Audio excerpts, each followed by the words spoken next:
জমি অধিগ্রহণ, সরকারি বন্দোবস্ত ও অবৈধ দখলের কারণে আবারও মুখে থুবড়ে পড়েছে খুলনা শিপইয়ার্ড সড়ক প্রশস্তকরণ প্রকল্পের কাজ।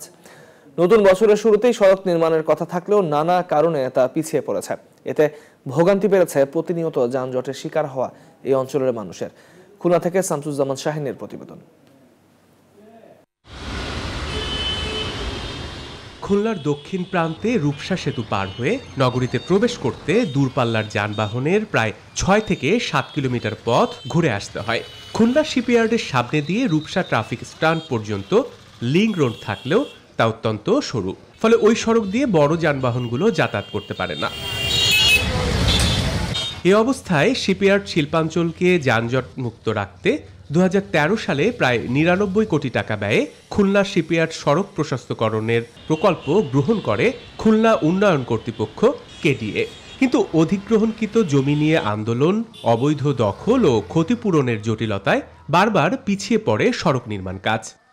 আমাদেরকে যখন এতে একর করা আমাদের বরাদ্দ করা হয়েছে, আমরা টাকাগুলা কিছু আইনের জটিলতার জন্য আমরা টাকাগুলো পাচ্ছি না। মাননীয় প্রধানমন্ত্রী এই ক্ষতিগ্রস্ত দিচ্ছে আমাদেরকে, কিন্তু আমরা ডিসি অফিস থেকে ক্ষতিগ্রস্তরা পাচ্ছি না কেন? এ প্রকল্পের আওতায় শিপইয়ার্ড সড়ক ৪ লেনে উন্নীতকরণ, ডিভাইডার, লাইট ও কালভার্ট নির্মাণের উদ্যোগ নেওয়া হয়েছে।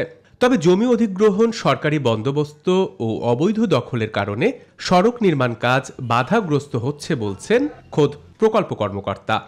সড়কটা অ্যাকচুয়ালি জমি অধিগ্রহণ সংক্রান্ত জটিলতার কারণেই আমাদের এই প্রজেক্টটা দেরি হয়েছে।